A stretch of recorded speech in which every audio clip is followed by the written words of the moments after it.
देवादिदेव 1008 आदिम तीर्थंकर श्री आदिनाथ भगवान की।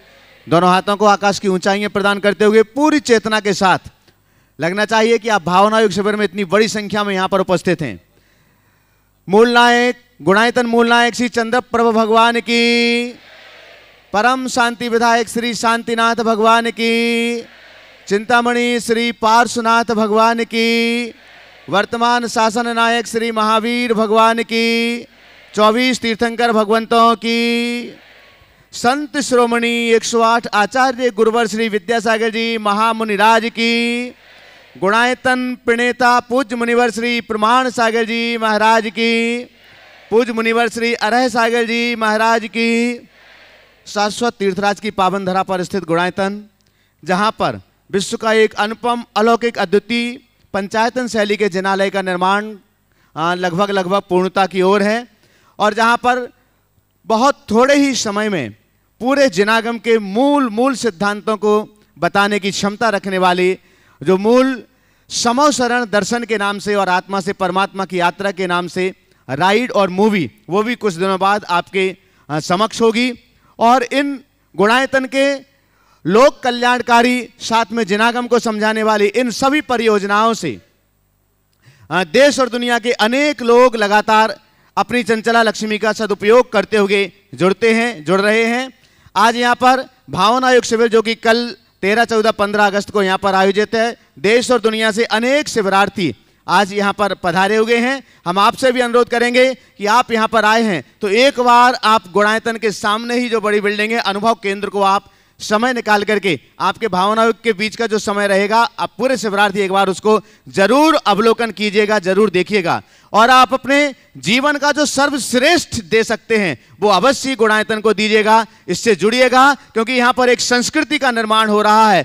आने वाले जीवन काल में ये स्मरण में रहेगा कि आप और आपके परिवार ने एक ऐसे स्थान पर शाश्वत दान दिया हुआ था जहां पर शाश्वतता को लेकर के रचना की जा रही है। तो आज मैं उन नामों की घोषणा यहां पर कर रहा हूं जो लोग इससे जुड़े हुए हैं, और अपेक्षा होगी कि आप सब लोग करतल ध्वनि से उनके दान की अनुमोदना करेंगे। लेकिन उसके पहले पारस चैनल प्रामाणिक ऐप के माध्यम से देश और दुनिया में शंका समाधान के इस लोकप्रिय कार्यक्रम को अपने घरों पर बैठे देख रहे सभी श्रावकों के लिए और आप सभी लोगों के लिए महाराज श्री का मंगल आशीष मिल सके, इसके लिए दोनों हाथों को जोड़िएगा। महाराज श्री के श्री चरणों में हम नमन करते हैं त्रिबार और मंगल आशीष लेते हैं। हे महाराज श्री, नमोस्तु नमोस्तु नमोस्तु। आज जो गुणायतन से स्वर्ण दान के रूप में जुड़ रहे हैं, पहले उन नामों की घोषणा हम यहाँ पर कर रहे हैं। आसनसोल पश्चिम बंगाल से स्वर्गीय अमोलक चंद जी की पुण्य स्मृति में धर्मपत्नी सुशीला देवी, पुत्र राजीव कुमार, पुत्रवधु सारिका जैन ने गुणायतन के लिए एक सोने की चेन, सोने की अंगूठी लगभग 21.14 ग्राम ये समर्पित की है। जोरदार करतल ध्वनि से हम उनका सम्मान करें और यहाँ पर उपस्थित हों तो कृपया मंच पर पधारें।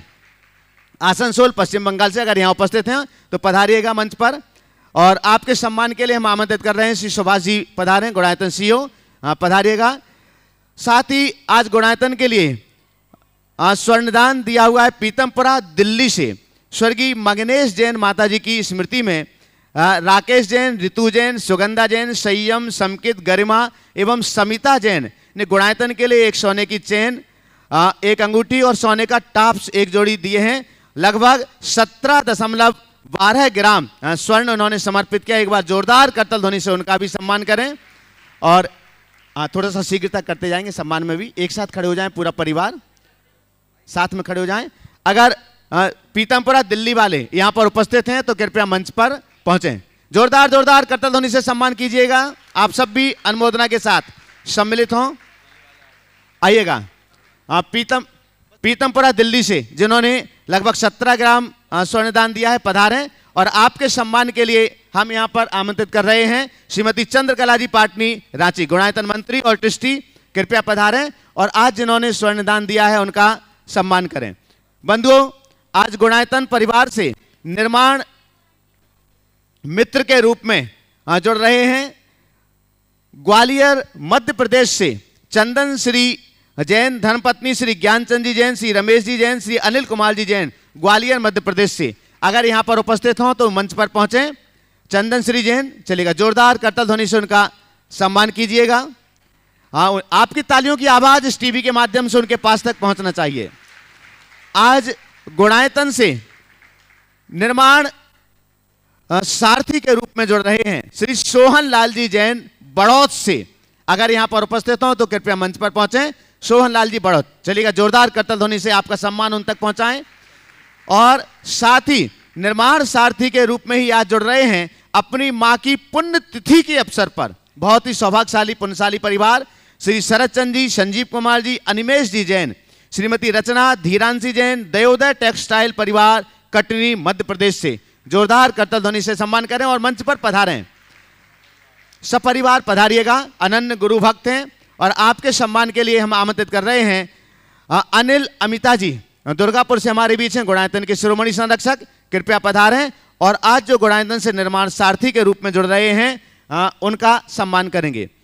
अगले क्रम में तैयार रहेंगे आज जो गुणायतन से सूत्रधार के रूप में जुड़ रहे हैं श्री अनिल कुमार जैन, श्रीमती ममता जैन, अनिमेश जैन, अनिकेत जैन, अर्पित जैन, नवीन जैन, अंकिता जैन, मौनी जैन, अशोकनगर मध्य प्रदेश से। जोरदार करतल ध्वनि से सम्मान कीजिएगा।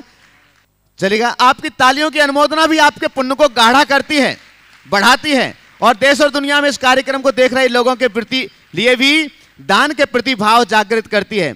और इस कार्यक्रम को देख रहे लोगों से भी मैं कहना चाहता हूं कि अगर आप दान की सल्ला में अवगाहन करना चाहते हैं तो आप अपने टीवी स्क्रीन पर जो मोबाइल नंबर चल रहे हैं आप गुणायतन कार्यालय में संपर्क करके अपने दान की स्वीकृति दे सकते हैं, जिनके नामों की घोषणा यहां से होगी। आपके सम्मान के लिए हम यहां पर आमंत्रित कर रहे हैं श्री राजेश जी जैन पुणे से, गुणायतन ट्रस्टी हमारे बीच हैं, और प्रदीप जी जैन नोएडा से हमारे बीच हैं। आप पधारें। और आज जो सूत्रधार निर्माण सारथी के रूप में जुड़े हुए हैं श्री शरद चंद जी, संजीव कुमार, श्री अनिल कुमार जी, ममता जी, अनिमेश जी, अनिकेत जी, अर्पित जैन, नवीन जैन, अंकिता जैन, मौनी जैन, अशोकनगर से।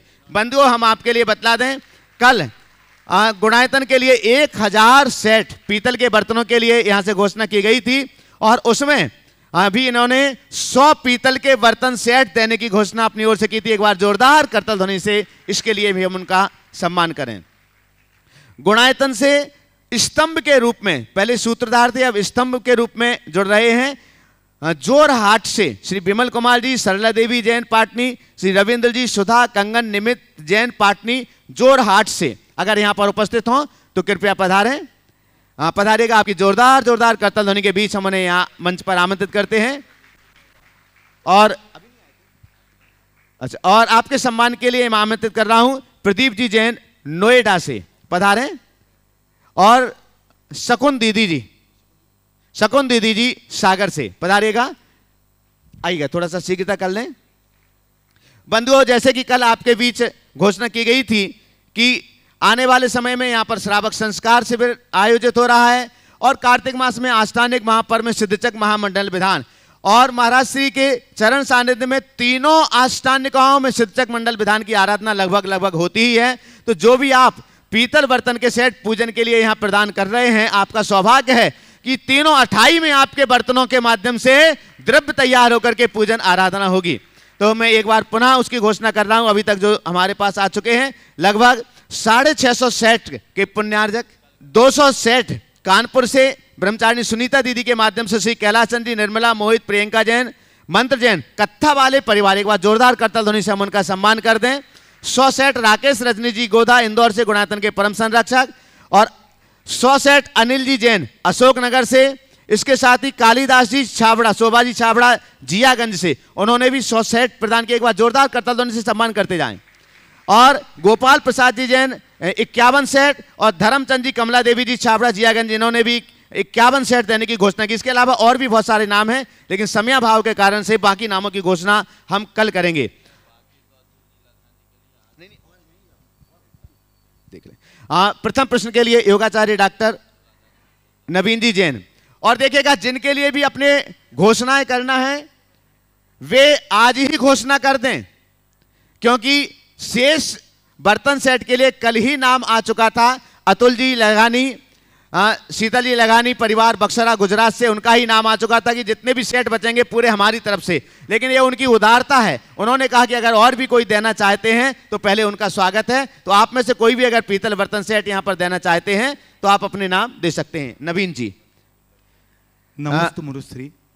आगे अभी जैन तैयार रहेंगे। दमोई मासी, जिस हिसाब से आपका संकट समाधान चल रहा है, ऐसा आभास होता है कि भविष्य में आचार्य भगवान का जब भी सम्मोहन बनेगा, उसके मुख्य गणधर आप उसी में रहेंगे, ऐसी मासी स्थिति बनती चली जा रही है। और दूसरा मासी, काफ़ी जगह से फ़ोन आ रहे हैं कि भावना जो पिक्चर मतलब लाइव नहीं दिखाया जाएगा, तो उसका कारण बताया गया है कि जो शिविर का महत्व था वो शिविर में प्रत्यक्ष आके ही हो सकता है। तो इस शिविर की जैन परंपरा में शुरुआत कब से हुई, इसका क्या महत्व प्रत्यक्ष लाभ लेने का? नमस्ते माजी। पहली बात तो आचार्य महाराज तीर्थंकर बने, ये हम सबके सौभाग्य की बात है। और आप सबकी ये मन की कल्पना है कि मैं गणधर बनूं। मैं तो उनका चरण चंचरीक बन करके ही रहना चाहता हूँ। यदि वे समूह शरण में आते हैं और मुझे उनका सभासद होने का भी सौभाग्य मिले तो अपने आप को कृतार्थ समझूंगा। खैर, ये तो केवल भावनाएं हैं और भावनाएं केवल भावनाएं होती हैं। अच्छा हो कि ये साकार हो। आपने भावना योग के संदर्भ में कहा कि इसका सीधा प्रसारण क्यों नहीं। अरे भाई, सीधा ही प्रसारण कर देंगे तो शिविर का मायना क्या होगा। जितने लोग शिविर में आए हैं, शिविर में आइए। सप्लाई का पानी पीने वाले को झरने का आनंद नहीं मिलता है। आप झरने के पानी पीने का आनंद लीजिए। और इसीलिए इसका सीधा प्रसारण नहीं हो रहा। अभी मेरे पास संकेत आया था कि जिनवानी चैनल भी चाह रहा है कि हम इसका प्रसारण करें। तो भावना योग के प्रवचन की चर्चा तो आप लोगों तक जाएगी। जो नियमित प्रवचन होते हैं उसमें जिनवानी पारस चैनल में भी जो प्रवचन इन दिनों होंगे, जो भावना योग के सिद्धांत से संबद्ध होंगे। लेकिन मैंने ही कहा कि इस बार जो लोग आए हैं उनको पूर्ण लाभ मिलना चाहिए, इसलिए इसका सीधा प्रसारण का कार्यक्रम नहीं है। यहीं आइए, आनंद लीजिए, ताकि आगे फिर कोई शिविर हो तो आपकी उत्कंठा बनी रहे और आप उसका आनंद लें। क्योंकि ऐसे लोग आधे अधूरे मन से करते हैं तो उसका प्रभाव भी घटित नहीं होता। इसलिए इस बार हमने भावना योग को प्रसारित करने के लिए सम्मति नहीं दी। आप निराश न हो। ऐसे तो भावना योग यूट्यूब आदि पर आप लोगों को उपलब्ध है ही, लेकिन शिविर की बहुत सारी एक्टिविटीज़ होती है जिनको पूरी तरह से सीधे प्रसारित करना सहज नहीं होता। इसलिए जितना मिल रहा उसका आनंद लीजिए और जिनको खूब प्रबल इच्छा है वो अगले शिविर की प्रतीक्षा कीजिए। माँ जी, आधार रहेगा ना उसमें, जैन परंपरा में शिविर की शुरुआत कब से हुई? देखो, शिविर की शुरुआत कब से हुई, शिविर शब्द को अगर हम देखते हैं तो आज जिस अर्थ में शिविर है वो बिल्कुल अलग है। शिविर समूह के साथ जब हम रहते थे तो शिविर होता था। तो हमारे मुनियों के संघ को भी शिविर के रूप में ही देखा गया है पुराने समय में। लेकिन ये शिविर कब से शुरू हुआ, अभी इसके इतिहास की पड़ताल करनी होगी। नमस्ते महाराज। अभी जैन दमोई, बाणी जैन बरेली, जो गुल्लक अपनी गुणायतन के लिए समर्पित करना चाहती हैं, बाणी जैन बरेली आ जाएं, मंच पर आ जाएं। और आगे तैयार रहेंगे राकेश जैन, ऋतु, सुगंधा जैन, पीतमपुरा दिल्ली, जिन्होंने आज स्वर्णदान दिया है गुणायतन के लिए। हाँ, आ जाओ इधर पीछे से आ जाओ। मेरा और मेरे परिवार की तरफ से आपको नमोस्तु नमोस्तु नमोस्तु। महाराज जी, मेरा प्रश्न यह है कि आजकल के माइंड डाइवर्ट होने वाले काल में अपने माइंड को स्थिर कैसे रखें और अपने माइंड की मल्टीटास्किंग की क्षमता को कैसे बढ़ाएं? बहुत अच्छा सवाल किया है। माइंड डाइवर्ट करने वाले दौर में अपने माइंड को स्टेबल कैसे करें और मल्टीटास्किंग की क्षमता को कैसे विकसित करें। देखो, माइंड डाइवर्ट करने के निमित्त कितने भी हो, लेकिन हमारे सामने यदि हमारा गोल होगा तो कभी डाइवर्ट नहीं होगा। सबसे पहला काम हर मनुष्य के सामने उसका लक्ष्य होना चाहिए। आज तो नहीं, लेकिन आज से 10, 20, 25 वर्ष पहले कर्तव्य दिखाने वाले नटों के कार्यक्रम बहुत होते थे। आजकल होते हैं नहीं होते मैं नहीं कह सकता, लेकिन जो नट लोग होते थे ना, वो रस्सी के ऊपर चलते थे। आज भी चलते होंगे, कर्तव्य दिखाते, चलते हैं नहीं चलते। हमने सोचा शायद हाईटेक हो गया तो शायद ना हो, लेकिन चलते हैं। देखते हो कितने लोग तालियां बजाते हैं, वो चल रहा है लेकिन वो किसी को देखता है, वो किसे देखता है? अपने टारगेट को देखता है, क्योंकि उसे पता है इधर उधर देखा तो मैं गिरा तो उल्टी तालियां बजने लगेगी। सफलता उसे ही मिलती है जिसके सामने केवल और केवल उसका लक्ष्य होता है। यदि तुम्हारे सामने तुम्हारा लक्ष्य होगा तो तुम्हारा माइंड कभी डाइवर्ट नहीं होगा। जैसे पढ़ाई करना है, पढ़ाई करते समय पढ़ाई ही करना है, ये लक्ष्य लेकर के बैठो। उस समय खेलने का, मोबाइल पे बात करने का, सोशल मीडिया में एक्टिव होने का, घूमने का, फिरने का मन आए, मन को नहीं, ये सब बातें बाद में। ये समय मैंने पढ़ाई के लिए सुनिश्चित कर रखा है और इस समय मुझे केवल और केवल पढ़ाई करनी है, तो मन डाइवर्ट नहीं होगा। तो मन को डाइवर्ट होने से बचाने के लिए पहली बात, हमेशा अपने लक्ष्य को सामने रख करके चलो, समझ गए? दूसरी बात, जो लक्ष्य पोषक निमित्त है उनका आश्रय लो। जो हमारे लक्ष्य के लिए सपोर्टिंग है उनके साथ रहो। महाराज जी कैसे? बता रहा हूँ। जो हमारे लक्ष्य के लिए सपोर्टिंग है, यानी जो हमको अच्छा मोटिवेशन देते हो, जो हमको अच्छा गाइडलाइन देते हो, गाइडेंस देते हो, हम उनके कांटेक्ट में रहें। और इसके विरुद्ध जो निगेटिव हैं उनसे दूरी रखो, समझ गए? तो इससे हम अपने लक्ष्य की ओर बढ़ सकेंगे, अपने मन को डाइवर्ट करने से बचा सकेंगे। अपनी प्रायोरिटीज को भी फिक्स करो, जिस समय मेरी जो प्रायोरिटी है मुझे वही करना। यदि ऐसा फिक्स कर लेते हैं तो हम अपने लक्ष्य के बहुत निकट जा सकते हैं। पूछा मल्टीटास्किंग की योग्यता कैसे विकसित करें? मैं कहूँगा मल्टीटास्किंग तो होनी ही नहीं चाहिए। मल्टीटास्किंग तो एक बीमारी है। जो मल्टीटास्किंग करते हैं वो कंफ्यूज होते हैं, उनका कोई काम नहीं होता। हमारे यहाँ एक बहुत पुरानी कहावत है, एक साधे सब सधे, सब साधे सब जाए, समझ गए? तो मल्टीटास्किंग से बचो।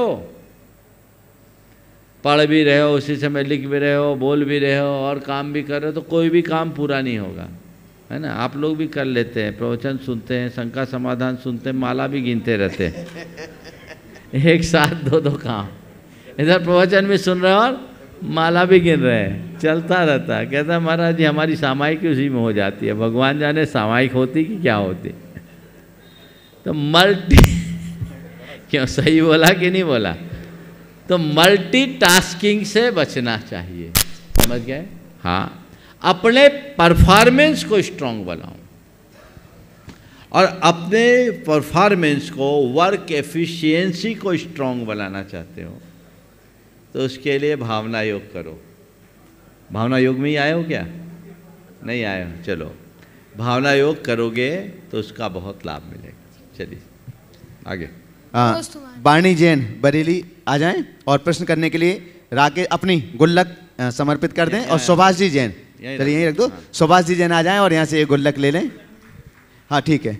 और ये अंगूठी जो भी आपको देना है आप कार्यालय में देंगे। ललितपुर प्रबंधक प्रकाश चंद सौर्या, गुणमाला सौर्या, अभिनव प्रीति जैन सौर्या, आयुषी अन्य संध्या जैन सौर्या, उन्होंने एक अंगूठी दी है, आप एक कार्यालय में देना, वहीं पर रसीद बनेगी।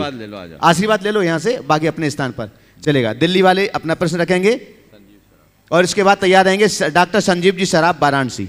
दोनों महाराज जी के चरणों में त्रिवार नमोस्तु नमोस्तु नमोस्तु।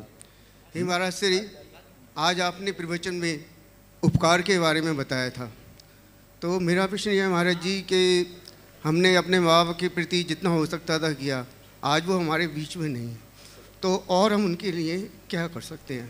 देखिए, माँ बाप के लिए आपने किया, बहुत अच्छी बात है, आज आपके बीच में नहीं है, फिर भी उनके लिए करने की उमंग आपके हृदय में, ये बहुत प्रशंसनीय है और ऐसा लक्षण होने ही चाहिए।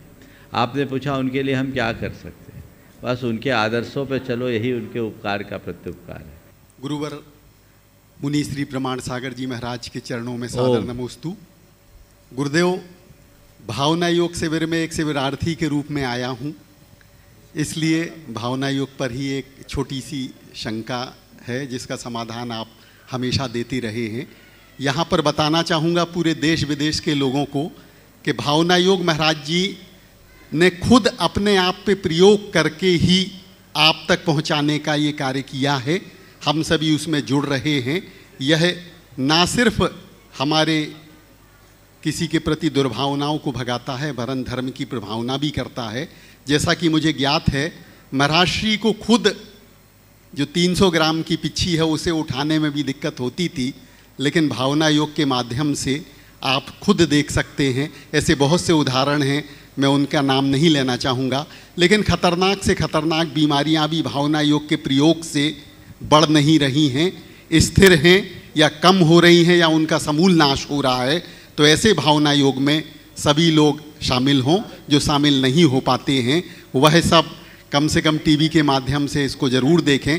बहुत ही सुंदर किताब है भावना योग पर, उसका भी वाचन जरूर करें। मुनि श्री के चरणों में सादर नमोस्तु। मुनियों को देखकर मुझे ऐसा लगा है कि उनकी आहारचर्या में भी समस्या आती हैं। आहार उनको कई ऐसे काम करने पड़ते हैं या यंत्र मंत्र जो भी जिससे भीड़ आए। देखो, मेरा कहना है अगर यंत्र मंत्र तंत्र मैं करने लगूंगा ना तो तुम लोग भी मुझसे छिटकने लगेंगे। कोई प्रवचन दे या न दे, कोई प्रभावना करे या न करे, साधु जीवन की सही साधना कर ले, समाज उसको सिर माथे पे रखती है। और साधु यदि ठटकर्म में लग जाता है तो समाज उससे दूर भागने लगती है। समाज का एक कर्तव्य है साधुओं की चर्या में पूरक बने, उनकी चर्या क्रिया को पूर्ण करे, उसमें हर प्रकार से सहयोग दे, किसी तरह की कमी ना आने दे। और साधुओं को चाहिए कि वे अपने मकसद के अनुरूप आगे बढ़े, बाकी बातों में किंचित भी न उलझे, तो हमारा रास्ता प्रशस्त होगा। महाराज जी, मेरा इसी से मतलब पूरा नहीं हुआ है क्वेश्चन। हो गया इसमें ओके। हाँ, ऑनलाइन प्रश्न आपके श्री चरण में रख रहे हैं। अशोक कुमार जी गांधी, उत्सव 16 अहमदाबाद से आपके श्री चरणों में नमोस्तु करते हुए निवेदन कर रहे हैं। महाराज श्री, इस संसार में सबसे सुखी व्यक्ति वो है जिसने जान लिया है कि संसार में सुख नहीं है। महाराज जी, संसार में सुख नहीं है, इस बात को जानने के बाद हम अपने मन को कैसे समझाएं? कृपया समाधान करें। बहुत अच्छा सवाल किया। संसार में सुख नहीं है, इसको जानने के बाद अपने मन को कैसे समझाएं? देखिए, केवल जानने से काम नहीं होगा। संसार के दुख का अनुभव करने लगो, मन अपने आप समझ जाएगा। हम शब्दों में कहते हैं संसार दुखमय है या संसार में सुख नहीं है। जिस दिन ये हमारी भावानुभूति में आ जाएगा कि वाकई में ये दुख रूप है, हमारी दृष्टि ही कभी नहीं जाएगी। जब तक अंतर मन में वैसी अनुभूति नहीं होती, हमारे भीतर सही ज्ञान प्रकट नहीं होता, मोह का विनाश नहीं होता, तब तक हमारी धारा परिवर्तित नहीं हो सकती। महाराज श्री आंचल जैन, अमीनगर सराय बागपत से आपके श्री चरणों में नमोस्तु निवेदित करते हुए पूछ रही हैं। महाराज श्री, मेरी बहुत इच्छा है कि आप एक बार मुझे अपने दोनों हाथ उठाकर आशीष प्रदान करें। हमारा श्री, किसी ने सत्य ही कहा है, सत्य कभी दावा नहीं करता कि मैं सत्य हूँ, लेकिन झूठ हमेशा दावा करता है कि मैं ही सत्य हूँ। तो महाराज श्री, मेरी शंका यह है कि झूठ इतना शोर क्यों मचाता है जबकि सत्य चुपचाप रहता है? नमोस्तु महाराज। देखो, कभी आप धरती पर सिक्के गिराओ तो असली सिक्के का शोर कम होता है, नकली सिक्के की आवाज़ ज़्यादा होती। झूठ जो सच नहीं है पर सच का मुखौटा पहना हुआ है, उसे अपनी सत्यता को ख्यापित करने के लिए शोर मचाना जरूरी। लेकिन जो मूल में सत्य है उसके लिए किसी चीज़ की आवश्यकता नहीं है। यही इन दोनों के पीछे मौलिक कारण है। बहन जी को आशीर्वाद। हाँ, चलिए। महाराज श्री स्मृति जैन, दमोह मध्य प्रदेश से आपके श्री चरणों में बारंबार नमोस्तु निवेदन करते हुए निवेदन कर रही हैं। महाराज श्री, मैं माँ बनना चाहती हूँ, डॉक्टर को भी दिखाया है, काफ़ी चेकअप भी कराए हैं, लेकिन मैं अंग्रेजी दवाइयों को नहीं खाना चाहती हूँ। मैंने भावना योग के बारे में जाना, जिससे प्रभावित होकर मैं भी कुछ दिनों से भावना योग कर रही हूँ और गर्भवती महिलाओं के लिए जो आपने भावना योग बताया है वह भी दिन के तीनों समय करती हूँ। लेकिन महाराज श्री मैं बिना अंग्रेजी दवाइयाँ सेवन किए हुए माँ बनना चाहती हूँ, मैं इसके लिए भावनाओं की और कौन सी कमांड दूँ? देखिए, भावना योग जो गर्भवती महिलाओं के लिए है वो अपने आप में परिपूर्ण है, आप उसे कीजिए, निश्चित फ़ायदा होगा। और अगर आप किसी बीमारी से ग्रसित हैं पहले से, तो आप उसके लिए चिकित्सा ले सकते हैं, और एलोपैथी का विकल्प जो आयुर्वेद रूप में है वो भी ले सकते हैं। आप उसके अनुरूप देख सकते हैं या अन्य विशेषज्ञों से सलाह लें। और यदि ऐसी आपको कोई बीमारी नहीं है तो आप डॉक्टरों के चक्कर में न आए, नियमित खान पान करें, नियमित दिनचर्या रखें, सारी चीज़ें आपके अनुकूल हो जाएगी। महाराज श्री दिनेश पटेल मानदरम गोवा से आपके श्री चरणों में बारंबार नमस्तु करते हुए निवेदन कर रहे हैं। महाराज श्री मैं बहुत ही गहरे डिप्रेशन में चला गया था, प्रतिदिन आपके शंका समाधान देखता हूँ और प्रवचन भी सुनता हूँ। जाति से जैन तो नहीं हूँ, लेकिन आपके भावना योग करने से अब मैं डिप्रेशन से पूरी तरह से ठीक हो गया हूँ, बाहर आ गया हूँ। पर गुरुदेव मन में अभी भी संशय बना रहता है, तो मन को संशय रहित करने के लिए और मन को गति देने के लिए मैं और कौन सा कमांड दूँ ताकि मेरा मन इधर उधर नहीं भागे, अपने लक्ष्य की ओर बढ़ता जाए? देखिए, डीप डिप्रेशन से आप बाहर आए हैं ऐसा आप नहीं, सैकड़ों लोग हैं जिन्होंने भावना योग नियमित करके अपने आप को डिप्रेशन से मुक्त किया। बहुत प्रसन्नता का विषय है, मेरा आशीर्वाद है कि आपकी स्थिरता ऐसी ही बनी रहे। आपने पूछा आगे के विषय में मैं क्या करूं? जो आप कर रहे हैं वही करते रहिए। नियमित अगर आपने 90 दिन तक भावना योग कर लिया है और उसका लाभ मिल रहा है तो भावना योग करते रहें। और यदि उतना आप समय नहीं मिलता तो 5 मिनट का सुबह और 5 मिनट के शाम का भावना योग नियमित करें। प्रवचन आदि से अपने आप को मोटिवेट रखें और हर पल एक ही बात सोचें, मुझे सहज रहना है, शांत रहना है, सकारात्मक रहना है। मुझे सहज रहना है, शांत रहना है, सकारात्मक रहना, अथवा मैं सहज हूँ, मैं शांत हूँ, मैं सकारात्मक हूँ। ये धुन अंदर आपके बने रहे तो आपके ऊपर किसी भी बात की कोई छाया नहीं पड़ेगी। आप बहुत अच्छे तरीके से अपने कार्यों को पूरा करने में समर्थ हो सकेंगे। महाराज श्री गोपालगंज सागर मध्य प्रदेश से राजेश जैन RI आपके श्री चरणों में त्रिवार नमोस्तु निवेदित करते हुए निवेदन कर रहे हैं। महाराज श्री ऋषि मुनियों ने दाम्पत्य जीवन को एक यज्ञ की संज्ञा दी है। इस यज्ञ कुंड में अहंकार, क्रोध, लोभ, झूठ और छल कपट की आहुति देते हैं तो दाम्पत्य जीवन सुखी और साफल्य रूप से चलता रहता है। महाराज श्री हम ये जानना चाहते हैं कि एक परिवार को या अपने दाम्पत्य जीवन को स्वर्ग समान बनाने में और कौन कौन सी चीज़ें सहयोगी हो सकती हैं, साथ ही क्या भावना योग की कोई कमांड हमारे दाम्पत्य जीवन में छोटे छोटे जैसे कलह है, लड़ाई झगड़े आदि को दूर करने में सहयोगी हो सकते हैं क्या? देखिए, बहुत ही अच्छा वाक्य बताया है कि दाम्पत्य जीवन को एक यज्ञ के रूप में लिया गया है और इसमें ईर्ष्या, द्वेष, क्रोध, अहंकार, छल कपट की आहुति देने की बात की गई। मुझे नहीं लगता कि हमने इनकी आहुति दे दी तो फिर जीवन में कोई खटपट होगी। दरअसल हमारे जीवन की सारी खटपट की जड़ ही यही है। हमारी ईर्ष्या, द्वेष, छल कपट, कलह, क्रोध, ये जो वृत्तियाँ हैं यही तो हमारे जीवन को असहज बनाती है। हम इनको अंतर्मन से निकाल दें और जब स्त्री पुरुषों का संबंध पूरी तरह भावनात्मक बन जाता है तो वहाँ संबंध नहीं रहता, प्यार बच जाता है। और जहाँ प्यार, आत्मीयता होती है वहाँ इस तरह की किसी भी प्रकार की खींचातानी नहीं होती। थोड़ी बहुत नोक झोंक हो भी तो उसमें भी एक अलग रस की अनुभूति होती है जो जीवन को आगे बढ़ाने में प्रेरणा बनती है। तो मैं ऐसे बहुत सारे दंपतियों को जानता हूँ जिनके लंबे चौड़े अनुभव है और एक लंबा चौड़ा समय व्यतीत हो गया है और आज भी वे बहुत मधुरता के साथ अपना जीवन जी रहे हैं, प्रेम और सद्भाव के साथ जी रहे हैं। तो ये चीज़ें होनी चाहिए, एक दूसरे का आदर करना, एक दूसरे का सम्मान करना, एक दूसरे की भावनाओं को समझना और भावनाओं की कद्र करना किसी भी संबंध के लिए बहुत ज़रूरी है और दाम्पत्य जीवन के लिए तो और भी ज़्यादा ज़रूरी। अगर स्त्री पुरुषों के मध्य अहम आ जाता है तो संबंध नहीं टिक सकता।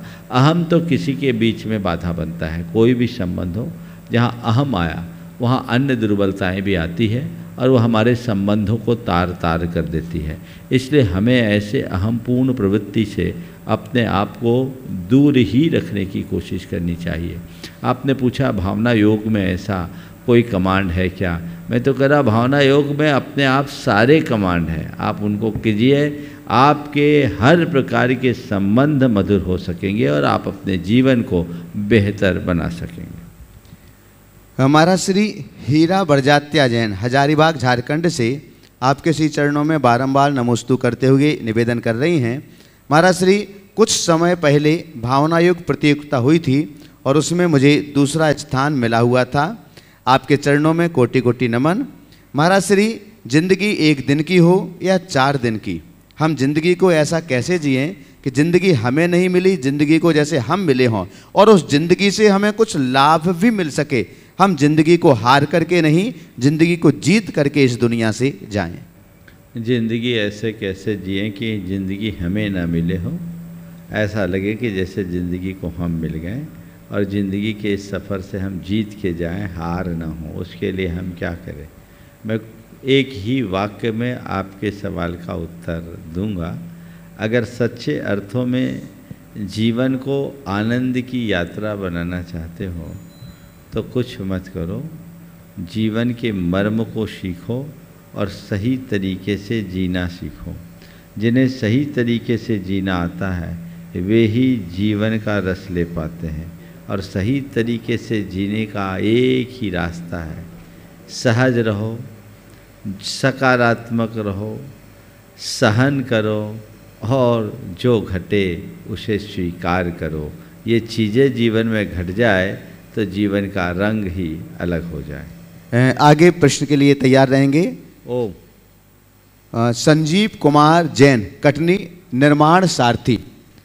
महाराज श्री, अंतिम ऑनलाइन प्रश्न है।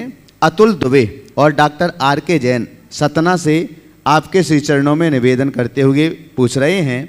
महाराज श्री, सादर चरण स्पर्श। जो व्यक्ति अपने प्रति कठोरता एवं दूसरों के प्रति उदारता की रीति नीति अपनाते हैं उनकी जीवन शैली में सकारात्मक जुझारूपन होता है। अनुभव है तो अपने प्रति कठोर व दूसरों के प्रति उदार होने की विधि। तो महाराज श्री, किन प्रसंगों पर अपने प्रति कठोर हों और दूसरों के प्रति उदार बने, इसकी टेक्निक क्या है, इसका रास्ता क्या है? किन प्रसंगों पर अपने प्रति कठोर और दूसरों के प्रति उदार बने? मैं तो ये कहूँगा, जब खुद पर दुख आए तो कठोर बनकर सहनशील बनो, औरों पर दुख आए तो मृदु बनकर संवेदनशील बनो। स्वयं के कष्टों पर सहनशील बने, औरों के कष्टों में संवेदनशील बने। ये दोनों बातें हमारे अंतरंग में यदि घटित हो जाए तो तय मान करके चलिएगा, हमारे जीवन में वह गुण आएगा कि हम अपने प्रति कठोर होंगे, औरों के प्रति मृदु होंगे। तुलसीदास जी ने इस बात को बहुत अच्छे तरीके से रामचरितमानस में लिखा। उन्होंने लिखा, परहित सरिस धर्म नहीं भाई, पर पीड़ा सम नहीं अधु। संत हृदय नवनीत समाना, आगम निगम। संत हृदय नवनीत समाना, कहि कविन पर कह नहीं जाना। लोग कहते कि संतों का हृदय नवनीत के समान होता है। तुलसीदास जी कहते ऐसा कविगण कहते पर वो कहना नहीं जानते। संतों का हृदय नवनीत के समान नहीं होता। बोले कैसा होता? बोले उससे अलग होता। बोले क्यों? निज परिताप द्रवे नवनीता, पर परिताप हु संत पुनीता। जो अपने ऊपर आँच लगने पर पिघले वो नवनीत है और जो औरों पर आँच आने पर पिघले वो संत है। खुद की पीड़ा को सहो और दूसरों की पीड़ा में द्रवीभूत हो जाओ। खुद की पीड़ा को पीना सीखो और दूसरों की पीड़ा को हरना सीखो। यदि ये 2 गुण प्रकट हो गए तो आपके जीवन में वह सब कुछ घटेगा जिसकी आपको अपेक्षा है। संजीव कुमार जी जैन कटनी, आज आप गुणायतन परिवार से भी जुड़े हुए हैं। एक बार जोरदार करता ध्वनि से पहले इनका सम्मान करें निर्माण सारथी के रूप में। वे अपना प्रश्न रख रहे हैं, आपके बाद में तैयार रहेंगे। अनिल जी दुर्गापुर, शिरोमणि संरक्षक गुणायतन। मुनि श्री के चरणों में त्रिवार नमोस्तु। महाराज श्री, मनुष्य के अनेक किरदार होते हैं और हर किरदार अपनी जिम्मेदारियां परिस्थितियों की अनुकूलता के अनुसार पूर्ण करते हैं, परंतु माँ ही एक ऐसा किरदार है जो हर परिस्थितियों में अपने कर्तव्यों को पूर्ण करती है। और गुरुदेव, माँ के मातृत्व में ऐसी कौन सी शक्ति होती है कि प्रतिकूल समय में भी बिना डगमगाए अपने कर्तव्यों को भली भांति पूर्ण करती है, बच्चों की खुशी में ही अपनी खुशी समझती है। तो गुरुदेव महाराज श्री, हम भी अपने कर्तव्यों को उनके प्रति कैसे पूर्ण करें, इसके लिए समाधान। देखिए, माँ है, यही माँ की विशेषता है। जिस संसार के सारे संबंध जन्म लेने के बाद होते हैं, पर एक माँ का संबंध ऐसा संबंध है जो पेट से ही शुरू हो जाता है। माँ ममता का मंगल कलश है जो हर पल हमारे प्रति स्नेह, ममत्व और आत्मीयता का अमृत उड़ेलती। माँ में वो क्षमता है, इसीलिए माँ को माँ कहा जाता है, जो मान का पहला अक्षर। इसलिए माँ की ये भूमिका केवल एक माँ ही जान सकती है। और पूछा है कि माँ के प्रति हम अपने कर्तव्यों को पूरा कैसे कर सकें। माँ के उपकारों को स्मरण में रखो, जीवन भर माँ के कर्तव्यों को जान सकोगे। माँ क्या होती है, एक पौराणिक प्रसंग में आज के संदर्भ में सुनाना चाहूँगा। एक आंगन में एक दंपति खड़े थे। आकाश से चारण रिद्धि दो मुनिराज आए। दो चारण रिद्धिधारी मुनिराज आए। दंपति ने भाव भक्ति से उन्हें आहार कराया। आहार करके दोनों वापस आकाश मार्ग से चले गए। लेकिन वो मुनिराज आए, उस माँ का मातृत्व मरने लगा। कुछ समझ नहीं पाए कि क्या है, लेकिन मुनिराज थे, वहाँ ममत्व नहीं, भक्ति भाव की जरूरत थी। अपने आप को संयत रखते हुए भक्तिपूर्वक मुनिराजों का आहार कराया और मुनिराज आहार करके विहार कर गए। थोड़ी देर बाद फिर वही मुनिराज दोबारा आहार को आ गए। बड़ा आश्चर्य, अभी इनको आहार कराया। दिगंबर जैन मुनि 24 घंटे में एक ही बार आहार लेते हैं, फिर ये दोबारा कैसे आ गए? कुछ समझ नहीं पाई। फिर भी सब प्रकार का संकोच त्याग कर उन्होंने उन्हें आहार कराया, लेकिन इस बार और अधिक मातृत्व उमड़ आया। वो गए कि फिर तीसरे बार वो दो मुनि फिर आ गए। अब तो दिमाग चकराया, लेकिन इस बार देख करके तो उनका आंचल भीग उठा, दूध झरने लगा। जैसे तैसे संयत भाव से मुनिराजों का आहार कराया और आहार कराने के बाद महाराज विहार करा गए। महाराज तो विहार कर गए। वो देवकी थी,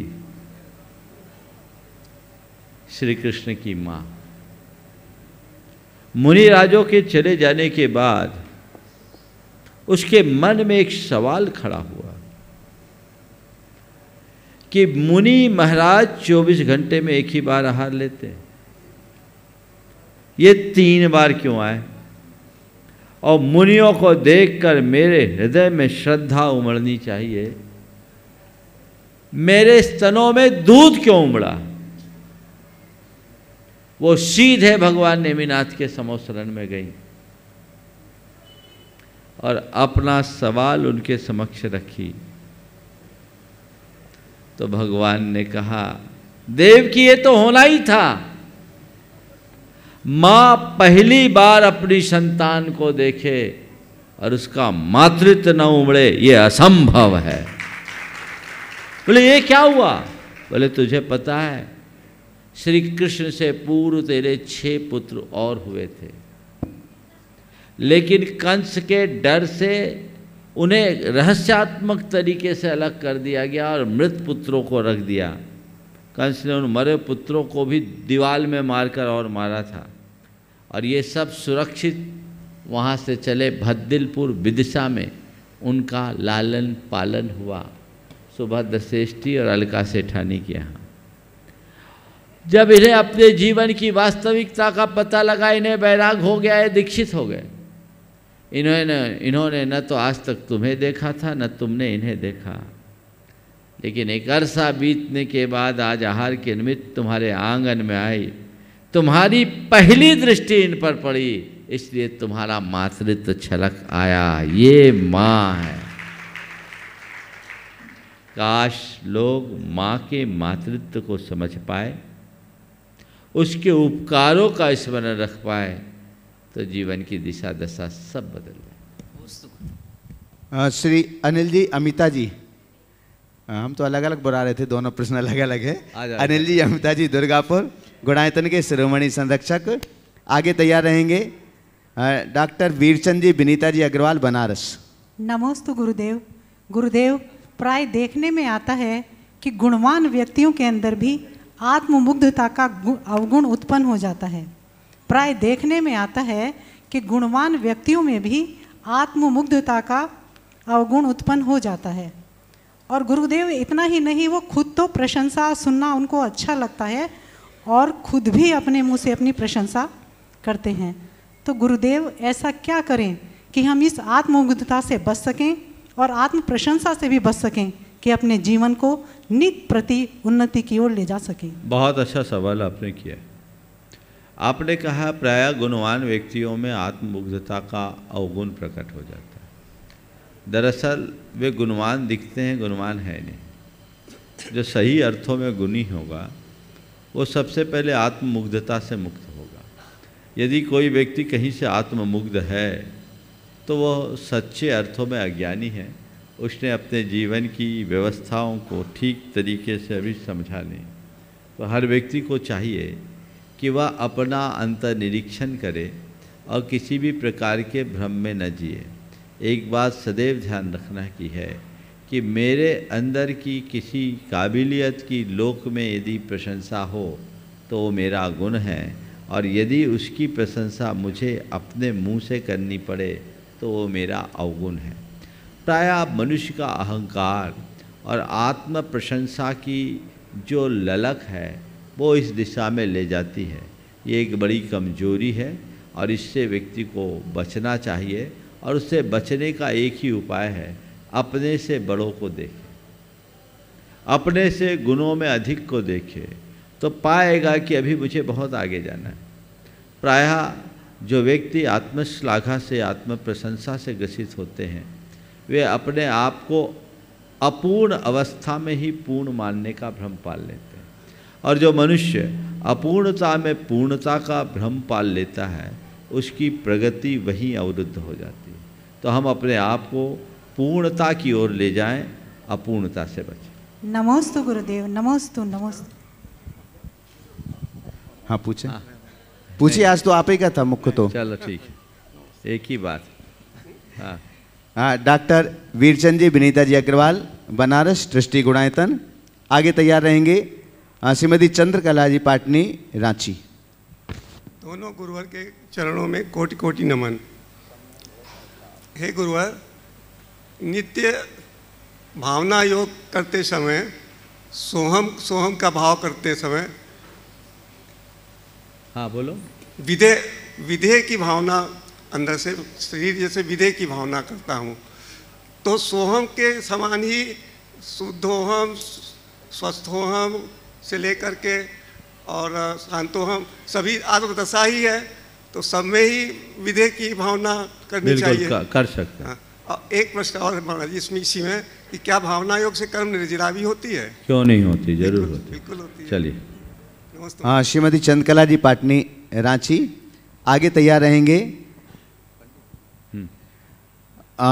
विशिष्ट विद्वान अनंत जी रेखा जी जैन मैनपुरी से हमारे बीच हैं, वो अगले प्रश्न के लिए तैयार रहेंगे। मेरी तरफ से जगत के सब जीवों की तरफ से दोनों मुनि राजों के चरणों में नमोस्तु। महाराज श्री, जब कोई व्यक्ति धर्म मार्ग में आता है तो उसके अंदर कौन से गुण प्रकट होने चाहिए और कौन से अगुण रहित होने चाहिए? बहुत अच्छा सवाल है। धर्म मार्ग में रहने वाले व्यक्ति के अंदर कौन से गुण प्रकट होने चाहिए और कौन से गुण नहीं होने चाहिए, ख़त्म होने चाहिए, अवगुण ख़त्म होने चाहिए। मैं तो ये कहूँगा, अगर सच्चा धर्मात्मा है तो उसका मोह छूटना चाहिए, मोहांधकार मिटना चाहिए और आत्मज्ञान विकसित होना चाहिए। अगर ये दोनों चीज़ें घट गई तो बाकी सब चीज़ें अपने आप प्रकट हो जाएगी। मोहांधकार मिटने का मतलब मैं कौन हूँ, मेरा क्या है, ये समझ में आना चाहिए। अंदर से ज्ञान प्रकट होना चाहिए जिससे अपने जीवन की सच्चाई का बोध हो सके और व्यक्ति अपने आप को समझ सके, आगे बढ़ सके। उसके बिना उसमें कुछ नहीं होना चाहिए। ये तो हुई आध्यात्मिक बात। अगर व्यवहारिक दृष्टि से किसी व्यक्ति से बात की जाए, कोई धार्मिक व्यक्ति अपने जीवन में अच्छाई को ग्रहण करना चाहता है और बुराई को मिटाना चाहता है, तो उसके अंदर अपने दोष देखने का गुण आना चाहिए और दूसरों के दोष दर्शन के अवगुण से बचना चाहिए। जो व्यक्ति अपनी कमियों को देखने में सक्षम होता है और जो व्यक्ति दूसरों के अवगुणों को अनदेखा करने में समर्थ हो जाता है, सच्चे अर्थों में वही महान बने। पंडित अनंत रेखा जी जैन मैनपुरी और सभी मैनपुरी वाले जो हैं उनके साथ में ही शीघ्रता से आगे आ जाएं। शीघ्रता से आगे आ जाएं जल्दी से, तब तक सूचना दे दो। हाँ बंधुओं, आप सभी को विदित है कि कल प्रातःकाल से भावना योग शिविर प्रारंभ हो रहा है और भावना योग शिविर के लगभग शिविरार्थी यहाँ पहुँच चुके हैं और भावना योग शिविर की शेष जानकारी आपको इस सत्र के बाद में दी जाएगी। श्रावक संस्कार शिविर 31 अगस्त से 9 सितंबर तक यहाँ पर आयोजित हो रहा है पावन सिद्ध क्षेत्र सम्मेश शेखर जी की पुण्य धरा पर, जिसका रजिस्ट्रेशन आप 20 अगस्त तक करा सकते हैं। 5100 रुपये की राशि रजिस्ट्रेशन शुल्क है और इसे आप प्रामाणिक ऐप अथवा www.munipramansagar.net पर जाकर के कर सकते हैं। अगर आपसे ये संभव नहीं है तो आप गुणायतन कार्यालय में संपर्क करके भी अपने नाम दे सकते हैं। संख्या सीमित है इस बार और बहुत तेज़ी से श्रावक बंधु अपने रजिस्ट्रेशन करा रहे हैं, इसलिए आप आलस्य छोड़ करके जल्दी से जल्दी रजिस्ट्रेशन कराएं। साथ ही कार्तिक मास के आस्थानिक महापर्व में 1 नवंबर से 8 नवंबर तक संस्कृत भाषा का मूल सिद्धचक विधान का आयोजन यहाँ पर किया जाएगा, जिसके संपूर्ण मंत्रोच्चार महाराज श्री के मुखारबिंद से संपादित होते हैं और अनेक मंडल सुनिश्चित किए जा चुके हैं। एक मंडल के लिए 3,11,000 रुपये की राशि सुनिश्चित है, जिसमें आपके परिवार के 8 व्यक्ति उस पर मंडल के साथ में बैठकर या खड़े होकर के सिद्ध प्रभु की आराधना संपन्न कर सकते हैं। पंडित साहब अपना प्रश्न रखेंगे और आपके बाद में तैयार रहेंगे कैलाश सेठी अजमेर। बोलो। परम पूज्य महाराज जी के पावन चरणों में त्रिवार नमोस्तु नमोस्तु नमोस्तु। महाराज जी, हमारी बहुत कठिन समस्या है। यदि हमारे ही भाई बंधु हमारे परिवार के साथ अहित की भावना से कुछ बुरा करते हैं और बहुत बुरा करते हैं, तो हमें उनके साथ कैसा व्यवहार रखना चाहिए, जबकि हमारी किसी के प्रति कोई बुरा भावना नहीं होती। देखिए, हो गया पूरा। और उनके साथ में हमें उनके बुरे भावनाओं से किस तरीके से बचना चाहिए? देखिए, अगर कोई भी व्यक्ति, अब चाहे वो अपना हो या पराया, यदि हमारा अहित का भाव करता है, अहित करने का प्रयास करता है, तो हमें उससे प्रभावित नहीं होना चाहिए। पहले तो ये सोचना चाहिए कि कोई भी मेरा अहित नहीं कर सकता। मेरा अहित अगर कोई करेगा तो मेरा अशुभ परिणाम ही करेगा, कोई गैर नहीं। मेरा असली शत्रु बाहर नहीं, असली शत्रु भीतर। जहाँ तक किसी व्यक्ति की बात है तो वह तो केवल निमित्त है और निमित्त बनकर के सामने आया है, ऐसा सोचना चाहिए। तो महाराज जी, हमें उनके साथ में फिर किस तरीके बता रहा हूँ, वो निमित्त बनकर आया है और उस समय ये सोचना चाहिए कि सुनिश्चित तौर पर मैं कभी उनके लिए निमित्त बनी होंगी। आज वो मेरा पुराना अकाउंट सेटल हो रहा है। हाँ, ऐसे व्यक्ति को पहचान कर उनसे सुरक्षित दूरी रखनी चाहिए। उनके प्रति न राग रखना चाहिए, न द्वेष रखना चाहिए। माध्यस्थ भाव को अपने साथ बनाकर रखना चाहिए। यदि ऐसा करने में हम सफल और सक्षम होंगे तो हमारे मन में कभी खिन्नता और द्वेष के भाव नहीं आए। वो हमसे बैर रखे, हम उनके प्रति क्षमा भाव रखें। उनकी बातों से अप्रभावित रहने की क्षमता अपने भीतर विकसित कर लें तो हमारे जीवन का एक अलग ही रूप निखरेगा। हाँ, कैलाश जी सेठी अजमेर। और एक सवाल, चलो बोलो। हाँ गुरुदेव, अगर दो ही भगवान की परछाई जमीन पर पड़ती है तो इसका कोई दोष है? अगर दोष है तो निवारण बताएं गुरुदेव। मंदिर में फर्श में भगवान की परछाई पड़ रही, वो तो पड़ेगी। आजकल तो बहुत चिकने फर्श रहते हैं, प्रतिबिंब पड़ता है, तो जहाँ प्रतिबिंब पड़े वहाँ लोगों के पैर न पड़े, व्यवस्था करें। और उसके लिए चटाई आदि बिछा सकते हैं। नमोस्तु गुरुदेव, नमोस्तु गुरुदेव। क्योंकि भगवान की छाया पर भी पैर पड़ना दोष है, चाहे गुरुओं की हो या भगवान की। आप लोग देखते हो आहार के समय बहुत से लोग परिक्रमा लगाते हैं तो परछाई से दूर लगाते हैं, और परछाई से दूर ही लगाना चाहिए, चिपक के परिक्रमा नहीं लगाना चाहिए। भाव ये रखना चाहिए कि परछाई पर भी हमारे पैर न पड़ने पाए। आज इतना ही, कल रखना। चलो चले, कैलाश जी सेठी अजमेर, और आपके बाद में तैयार रहेंगे राजेश जी पुणे से, गुणायतन ट्रस्टी। नमस्ते महाराज जी, नमस्ते। मेरा सवाल है, कल्प काल किसे कहते हैं, उसमें क्या घटित होता है? कल्प काल किसे कहते हैं? हमारे व्यवहार काल में जो प्रथम काल से लेकर के छठे काल तक का चक्र रहता है, औसर्पिणी और उत्सर्पिणी दोनों को मिलाकर एक कल्प काल कहलाता है। और ये काल असंख्य वर्षों का हो, और इसी काल में इस पूरी की पूरी सृष्टि अपने अभ्युदय और विनाश दोनों के दौर से गुजरती। इससे एक बात समझना चाहिए कि जैसे सृष्टि में उत्थान और पतन दोनों हैं, वैसे ही हमारे जीवन में भी उत्थान और पतन दोनों एक क्रम है। हम ऊपर से नीचे आते हैं तो नीचे से ऊपर चढ़ते हैं। जीवन की इस सच्चाई को समझकर जीवन में होने वाले उतार चढ़ाव में यदि हम स्थिरता रखना शुरू कर दें तो अपने जीवन में आनंद के रंग भर सकते। नमस्ते महाराज। राजेश जैन पुणे ट्रस्टी गुणायतन, आपके बाद। नमोस्तु गुरुदेव।